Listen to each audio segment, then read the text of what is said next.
تعالى معايا في الفيديو ده في رحلة لأهم أهداف عماد متعب في بلس 90. قبل ما نبدأ دوس لايك واعمل كوباية الشاي المتينة، وما تنساش كمان تعمل سبسكرايب لقناة اليوتيوب ومتابعة لصفحة الفيسبوك، ويلا بينا. وفي موسم 2015 الأهلي كان بيواجه الإنتاج الحربي في مباراة شكلها رايح للتعادل لحد ما الدقيقة وصلت 90 عشان يحضر سوبرمان الدقيقة 90 عماد متعب، اللي ضحك على المدافع وسرقه بتحرك مميز جدا وفضى نفسه لعرضية عبد الله السعيد ويحط دماغه في الكورة بمنتهى الدقة أكنه بيشوط بلانتي بس بدماغه فوق في المقص، لا تصد ولا ترد، ليعود بالأهلي بثلاث نقط غالية جدا بمهارة القناص البلاس 90 عماد متعب. في تاريخ الأهلي في لحظات كتير بتتقلب من يأس لأمل، من تعادل لخطف 3 نقاط، ولكن في لعيب واحد اسمه دايما محطوط جنب اللحظات دي وهو عماد متعب. وتعالى نتكلم عن الهدف الثاني معانا النهاردة، وكان في مرمى بتروجيت.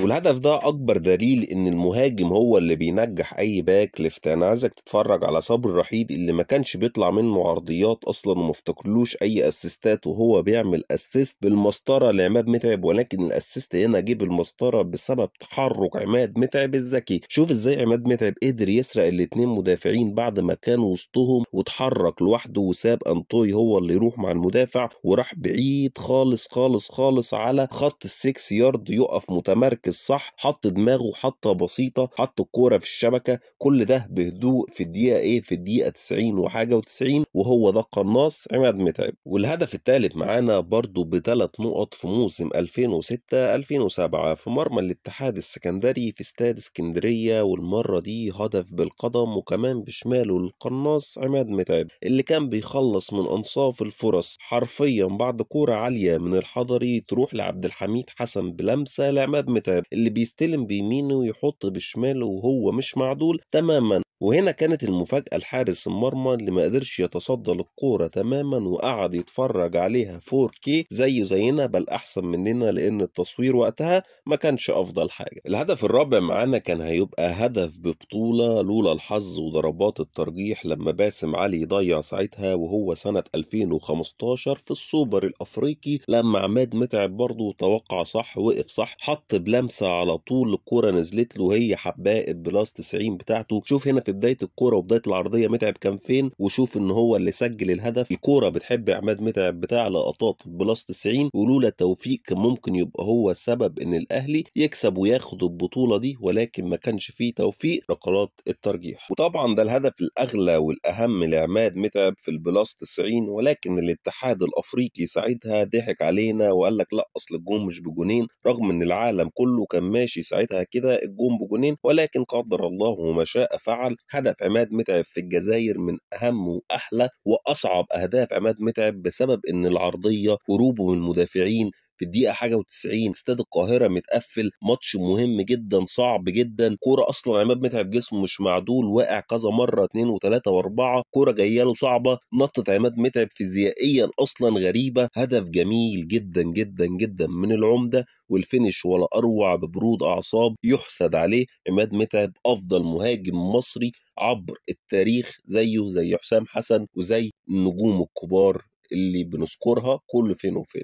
الهدف السادس معانا برضه في البلاس 90 من العمدة، عماد متعب قدام بلدية المحلة، وبرضه عرف يجيب منها ضربة جزاء، وهو اللي يخش يسدد ضربة الجزاء، وهو اللي يحرز ال3 نقط للأهلي في البلاس 90، عشان عماد متعب دايما دايما دايما موعود بالبلاس 90، وهو ده العمدة وقصصه وحكاياته. والهدف السابع معانا وقصة جديدة من قصص العماد متعب، قصة جديدة في ال91 وبلاس 90 فين؟ في المغرب قدام الرجاء المغربي، بعد تقدم الرجاء في الدقيقة 65، وبيرد عماد متعب في آخر دقيقة بعد خطأ من المدافع، كورة عالية جدا من محمد شوقي وطويلة يلحقها عماد متعب بعد خطأ المدافع ويلمسها، ولكن حارس المرمى يتألق. عماد متعب يسكت والله أبدا، يكمل عليها ويحط هدف ولا أروع ولا أجمل للقناص في البلاس 90 عشان يرجع الأهلي بتعادل جميل جدا جدا جدا يساعده في التأهل لنصف نهائي دوري أبطال أفريقيا. ودي حكايات عماد متعب، ودي قصص عماد متعب، ودي جوان عماد متعب اللي احنا مفتقدينها بشكل كبير دلوقتي، وده هدف مش كتير هيفتكره لأنه كان في البلاس 90 أو تحديدا كان في الدقيقة 85 ضد زيسكو يونايتد والأهلي مضغوط، الأهلي مش عارف يجيب أجوان، ينزل عماد متعب عشان يسجل هدف ولا أروع ولا أجمل في الدقيقة 85 بعد تمركز هايل وفينش جميل لعرضية عبد الله السعيد اللي كانت بالمسطرة، يطلع لها عماد متعب ويلعب دبل كيك أو باكورد كده هايل بمنتهى الروعة، تخبط في المدافع وتروح، ولكن الفضل كله عماد متعب اللي اتمركز صح، هرب من المدافع، خلص الكورة من لمسة واحدة بباك ويرد عالمي هايل. هو ده العمدة عماد متعب وهي دي أهدافه، وده الهدف الأخير وخليته في الآخر لأنه أهم هدف في بلاس 90 في مسيرة عماد متعب كلها، وقصته قصة وحكايته حكاية، هدف بطولة، هدف الكونفدرالية الغالية اللي في تاريخ الأهلي، هدف عماد متعب أيام جريده لما كنا بنلعب ب 14 لعيب بس في القايمة، منهم 3 حراس اللي عبد المنعم اتصاب في الماتش دوت بمزق جامد في العضلة الأمامية أو الخلفية مش متذكر، وكمل الماتش وهو مصاب عشان مفيش حد ينزل. هو ده عماد متعب، هو ده بلس 90 بهدف ولا أروع، تمركز ولا أروع، سرق المدافع، سرق المدافعين كلهم بعد عرضية وليد سليمان اللي بالسنتيمتر يطلع متعب يحط دماغه ويخلص البطولة للنادي الأهلي كعادته.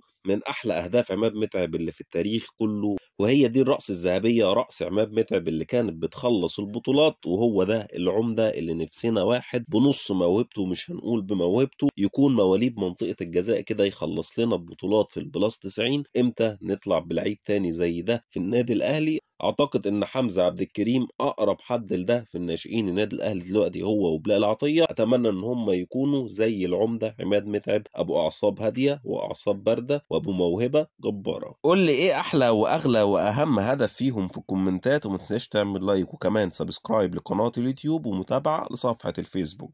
دي كانت قصة الهداف عماد متعب البلاس 90، أهم مهاجم في العصر الحديث في تاريخ النادي الأهلي. عماد متعب مواليد منطقة الجزاء، الموهبة دي كانت طالعة من قطاع الناشئين. امتى هيطلع لنا واحد تاني بنفس القيمة ونفس المجهود ونفس الحلويات بتاعة متعب بارد الأعصاب اللي كان بيسجل دايما في البلاس 90؟ عماد متعب، قول لي ايه أحسن هدف عجبك في كل الأهداف اللي عرضتها، وأهم هدف كمان، وايه اسوأ هدف فيهم. وما تنساش اللايك والسبسكرايب تاني معلش، وكمان متابعة صفحة الفيسبوك وشير على اوسع نطاق يمكن نوصل للعمدة ونعرفه جمهور الاهلي بيحبوا قد ايه. وبس كده، سلام.